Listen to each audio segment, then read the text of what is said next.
coming up and I have to get people there or whatever. Yeah. And he was like, hey man, how you doing? Blah, blah, blah, blah, blah. You won, this award. And I was like, what? Me?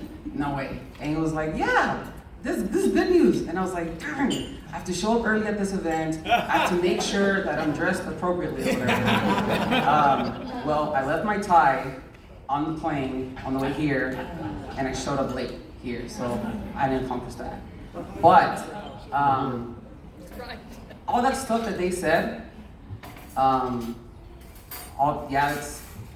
seems all good in paper, right? But these people, my people, the affected community members, they're still there. These individuals are in a tent, on a bridge,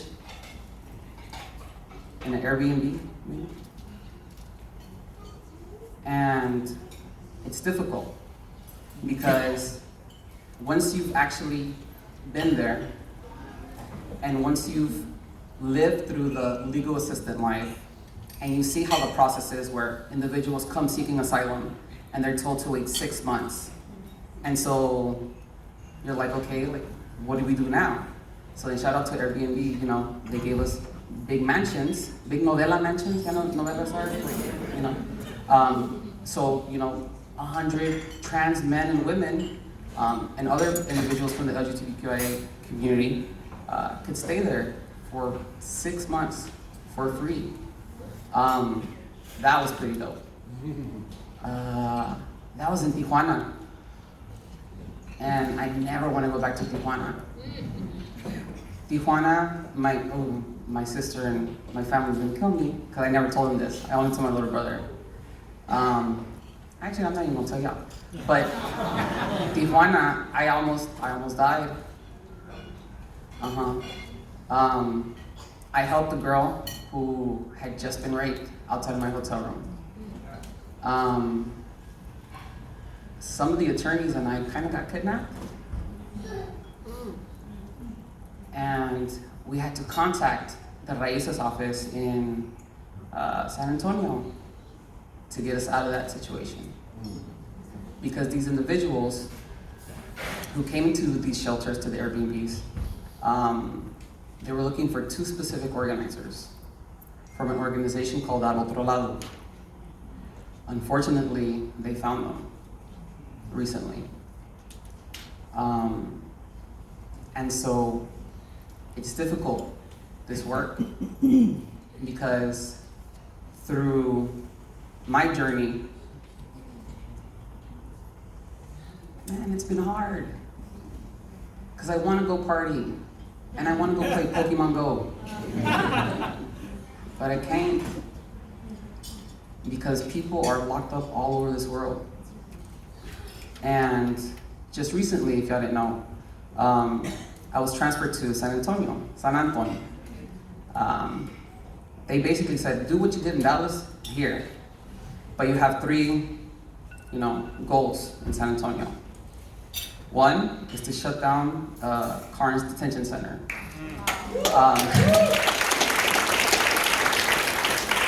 And we're gonna shut this mug down. Carnes Detention Center, we have a set of attorneys and legal assistants that go into the detention center and give legal services to the individuals who are locked up.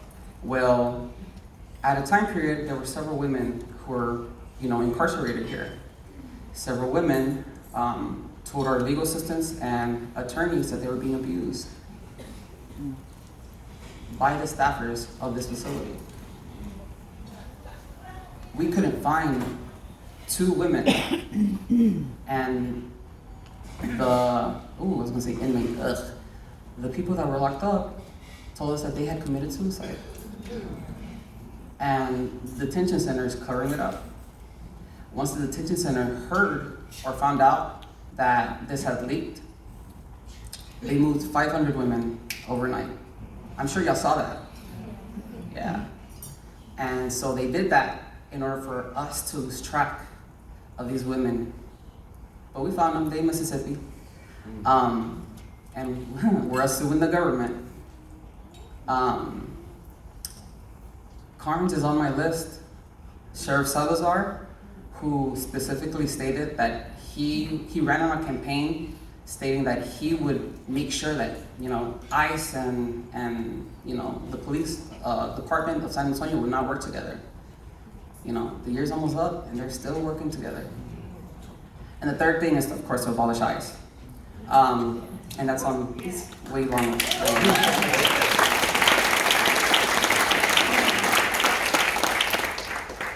Being in San Antonio, I thought I knew a lot of people, because Dallas is home, is my hood. But I don't know nobody in San Antonio. And so I realized that moving to a foreign city where you know no one, you have no family, you have a lot of alone time, right? And so I've never had that because I went to college here, I went to school here, I was living with my mama now. It's difficult because seeing how much an individual can either learn or grow or not do anything with their life for the past month is really sad. I thought I knew how to meditate because that's what I learned in Star Wars. No, meditation is key because once you reach that point or that level of enlightenment, right? I'm not saying I'm enlightened or whatever, but yeah. You realize that all the effort and all the suffering and all the pain is gonna go away one day. That these evil people that walk this earth are insignificant, right? And the one thing that drives me is love, right? Because if it were not for the love of my mother, the love of my sister, the love of all the individuals that have molded me to be the person I am today, I would not be up here speaking the truth. They said a lot of people that I had written down, but I'm still gonna say them. If it were not for the North Texas Dream Team, Raices would not have an advocacy department.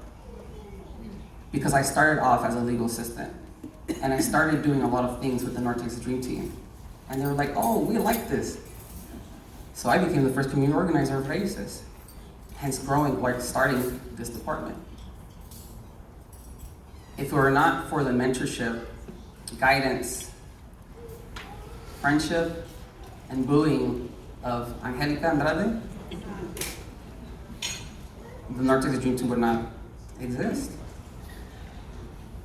If it were not for the women that are leading the movement in the North Texas Dream Team, like Samara, Emma, Lorena, Janet,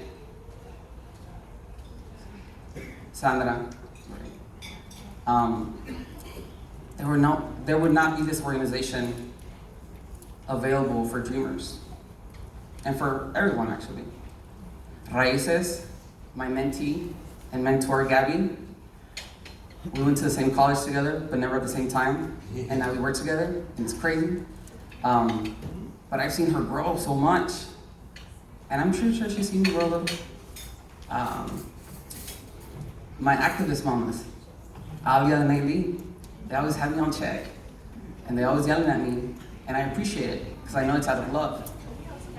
And they also got my back. And they proved that to me the other day when, the feds pulled up, and then they pulled up, and then they ran away and stuff. True story. I wrote a whole page. I'm not gonna say it because I'm too nervous. But what I'm trying to say is, if women were running our country, we wouldn't have the stupid issues we have today.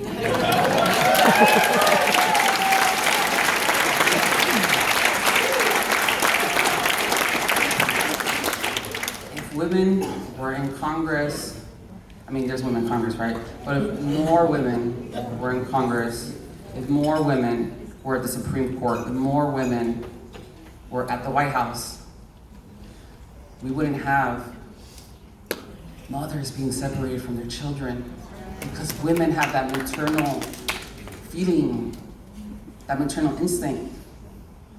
A mother wouldn't do that to a child. And this child is gonna grow up with that trauma. And that child is gonna grow up to be a part of the society.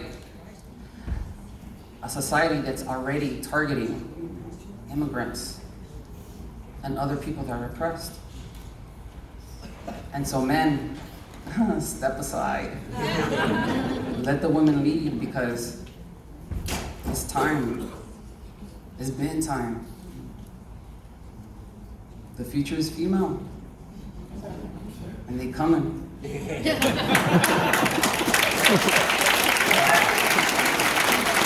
So, there wouldn't be a Nick speech without a lyric, you know what I'm saying? So, in the words of the great philosopher, poet, freedom fighter, Tupac Shakur, since we all came from a woman, right? Got our game from a woman.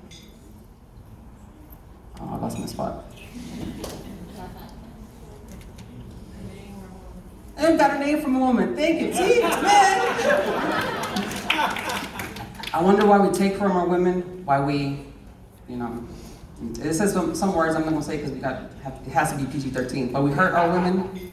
We need to start healing our women, start loving our women, respecting our women. Because women run this world. I just don't know it.